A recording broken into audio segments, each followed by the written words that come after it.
Chapter 6 Coffee Cat. Caitlin looked into the darkness of the cage. The all-consuming shadow seemed at war with her eyes. Okay, really, no one has changed the bulb in there? It went out at 3 o'clock. Sorry, Jeff mumbled, rubbing his eyes. Not exactly the best day ever. She rolled her eyes at him. Useless, as ever. Fine, whatever. She'd have to do this herself.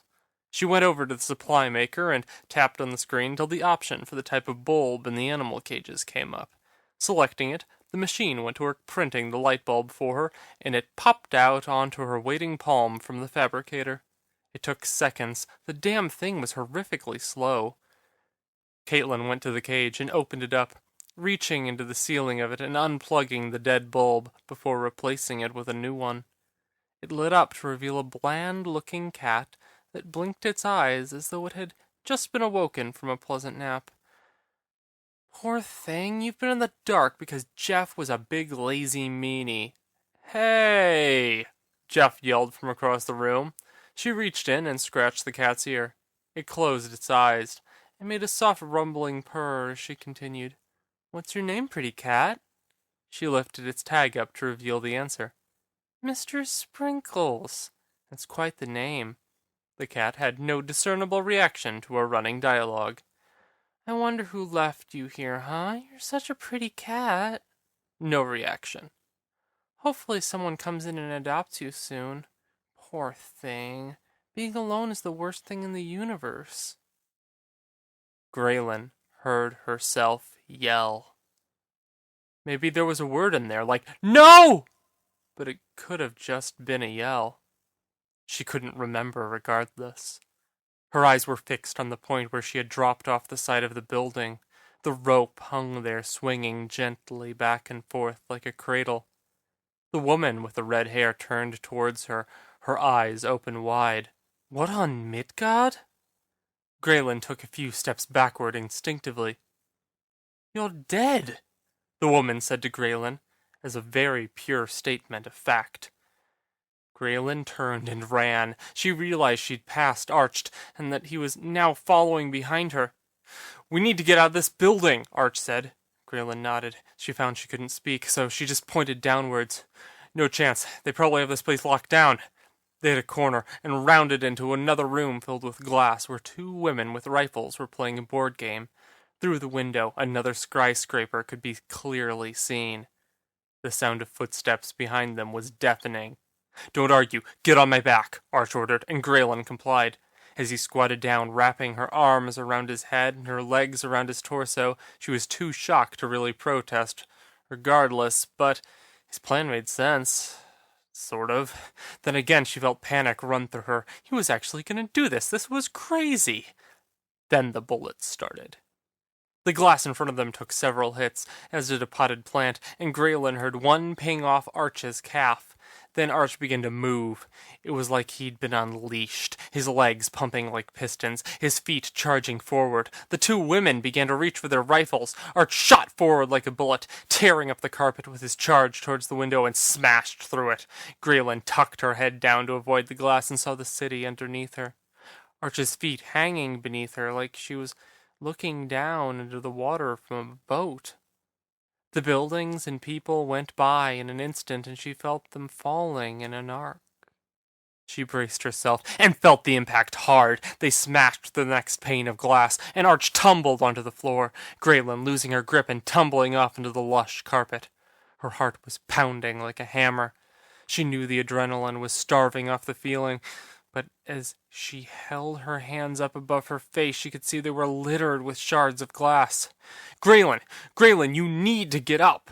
She felt large metalish hands pulling her into a sitting position, and she realized she didn't have her glasses, as he was very blurry. I don't know what's going on, but we have to keep moving! Arch was cut off by a streak of fire and smoke that caught him in the torso and pushed him back from Graelyn, out another window and into the air.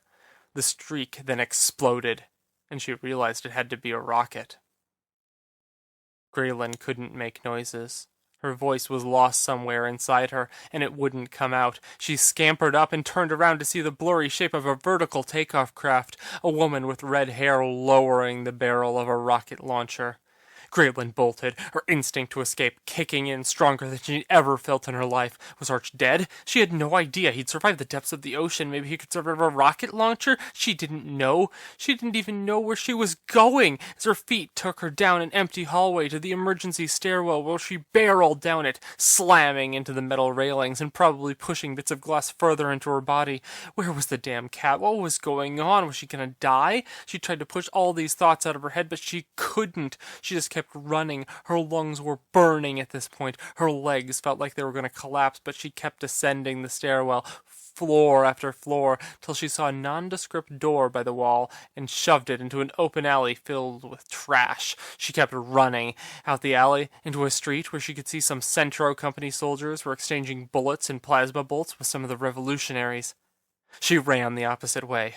Okay, so she knew this was full-scale revolution here.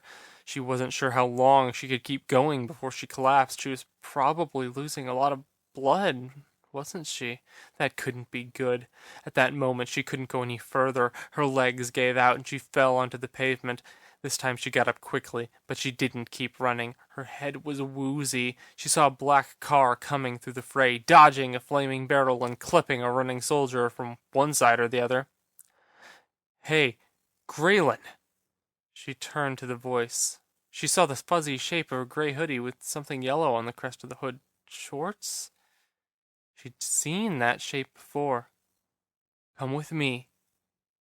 I can get you out of here. The shape held out a hand. The car pulled up to the other side of her and a window rolled down. Get in. Honestly, darling, you should have flagged me down. It was a woman's voice, and Graelyn found the candor of her somehow reassuring. She acted on impulse and ran into the open car door. The car door closed, and the gray-hoodied figure lowered its hand. Well, you are a mess, and a great deal younger than I expected. Been getting gene therapy, Graelyn. Graelyn squinted at the shape. It looked like she had alien bug eyes. Who are you? The woman made a slurpy sound, and Graelyn realized she had a gigantic iced coffee. Alexis, please fabricate a new pair of glasses for our dear Miss Scythes. Of course, mistress, a voice said through a speaker, and there was a short buzzing sound, followed by Graelyn feeling a hand place an object in her own palm. She slid the glasses on. They were a perfect prescription. Her injuries were pretty bad, and she was getting blood all over the leather seats. Alexis, send back the medical kit as well, and make a note to have the car sent to the detailers if it's not obliterated in the revolution. A box shot out of a hole in the wall, and the woman in front of her, who looked like a thin magazine model wearing big shades and a fashionable dress, handed Graelyn the box, which she opened to find packets of blue gel. Graelyn picked it up and looked back at the woman, puzzled. Do you not recognize them? The woman asked. I've never seen one before in my life. The woman looked either confused or disappointed. It was hard to tell. Just put some of the gel on your injuries. Actually, a lot of it. I'll be realistic. Graelyn ripped open the packet and began doing that. She felt a tingling on the back of her hands as she applied it, and the glass shards seemed to start dissolving. She stared down in awe. That's incredible! Are those nanobots? Yes, that's right. I'm surprised you don't recognize them. Are they common here? No, dear. You invented them. They cost a fortune. Graelyn looked down at her hands, which were being stitched up before her eyes. You still need some new blood, but you'll be all right. The car did a swift turn around the corner, and there was the sound of an explosion outside the window. Mistress Moore, I'm going to be taking the 54th Street route. It looks like there's a fight down 52nd. Of course, Alexis. Use your best judgment. She sipped more of the coffee and dug into a bag for a biscotti, which she delicately dipped into her coffee after lifting the lid. So, the billion credit question is, Who exactly are you? Because Graelyn sighs would never not take credit for that nano cream. In fact, I dare say her pride is one of her most insufferable aspects. My pride is not insufferable! My point precisely. She smirked smugly at Graelyn, who grumpily pursed her lips as the woman took another bite of her biscotti, seeming to mull something over with every chew. A bomb went off in the distance. Now, Graelyn has never made a clone of herself. Personally, I believe a properly modified clone is an indispensable asset for women of our caliber. But she never made one. It's not in her nature. Yet here you are, which means I need an explanation. Graelyn looked out the tinted window. There was a group of fighters behind some rubble shooting at what must have been some sort of tank before the car zoomed out of view of it all again. I am Graelyn Scythes. I'm just not in the right place. She rubbed her temple. You may find this hard to believe, but I'm from another reality. One where John Errol invented a way to cut into other dimensions. No, that makes sense. I'm familiar with the science behind it. I actually put some money into that endeavor, but it never panned out. Besides, Graelyn has never been good enough an actress to pull off the whole confused and disheveled thing. She gave a waggle of her hand in Graelyn's general direction. You're doing. And there's no one else with the skill or motive to impersonate her so convincingly and come up with such a story. Biscotti? Sure, Graelyn said, and found one of the cookies in her hand and a small bottle of iced tea rising out of her armrest.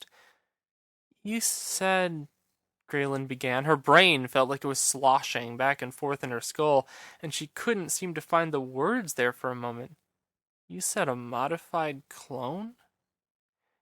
It's a fairly basic principle. You can't have someone just as clever as you mucking about instead of taking your orders, so you pay handsome women and men in designer lab coats to make them more docile.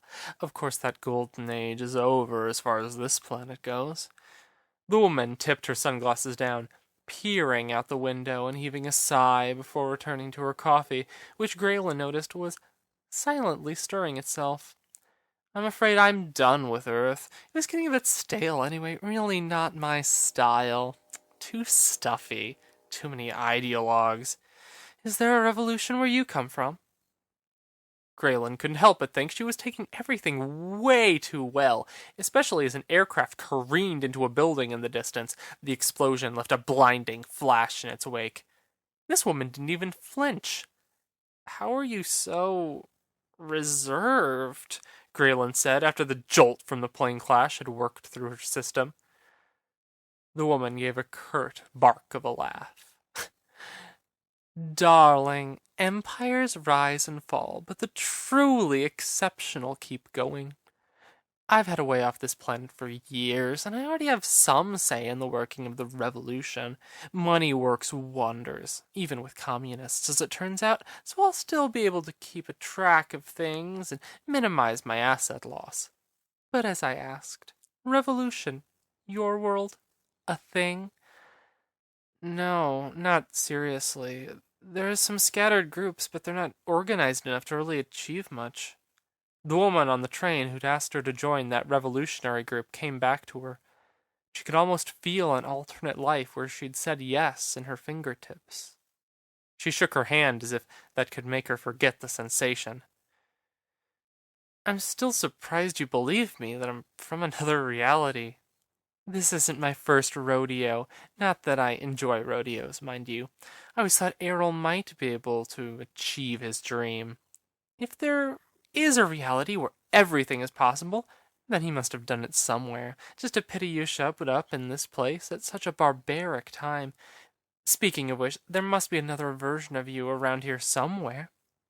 Graelyn turned her face away from the woman. Yes, they executed her. Pity. Waste of a good brain, even if her hubris did border on the intolerable.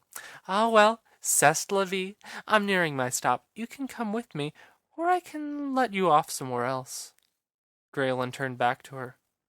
Where are you going? To the rim. I own a moon there. A fairly nice one, as it were. You're welcome to join me. Graelyn felt a flood of feelings. Going with this woman, this Mistress Moore, would probably be the safest route possible for her. She'd certainly not be on the hit list of a revolution, but two other thoughts left her unable to take the offer up. She didn't know if Arch was alive or dead, and if he was alive, he was charred and barely living. She'd gotten him into this and needed to get him out of it. Second off, if the version of Errol in this reality hadn't developed the technology to make portals, it could be because Graelyn hadn't interned with him. It was a somewhat narcissistic thought, certainly, but she wasn't above thinking it. If that were the case, this Graelyn might still have her cat. Maybe the cat was dead, though? It was apparently sometime in the future from her own time. The dead Graelyn had been much older than her. But the two chances were things she could not let go of. Those possibilities took over any certainty of safety, and she shook her head. No, I'm afraid I can't. I have responsibilities here. The woman raised an eyebrow. So soon after you pop into a new reality? You are quick for commitment. Oh well, your loss. Shall I let you off at your apartment? If I know the you from this reality. And I do. There's bound to be something useful in there. Or at the very least, something interesting. That sounds acceptable. The car pulled to a stop. I knew it would. It's been real, alternate reality, teenage Graelyn. Mind the bombs? As if on cue, the car door popped open and promptly slammed behind her as she stepped into the sunlight. As she stared up at the building, the car's window rolled down and the woman lowered her sunglasses to look at Graelyn in the eyes. She hadn't gotten a good look at them before, but they looked off somehow to her, as if her eyes were different somehow. She felt interrogated. And Graelyn, yes? Do take a biscotti for the road. The woman extended a biscotti to Graelyn with a perfectly manicured hand. She took a hold of it, as if she was being handed a baton, and in an instant there was only one hand on the cookie. The woman raised her sunglasses, and the window slid shut. With a screech of rubber, the car sped off at top speed, only getting faster, till it made a wide turn into another avenue. The wind kicked at her hair, and Graelyn realized she was totally alone on the street.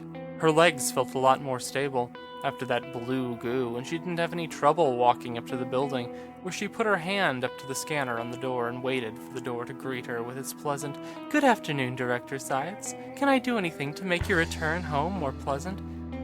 "Yes," she replied curtly. "I can't remember my room number. Could you remind me?" "Of course," it replied. Graelyn smiled and stepped through into another life.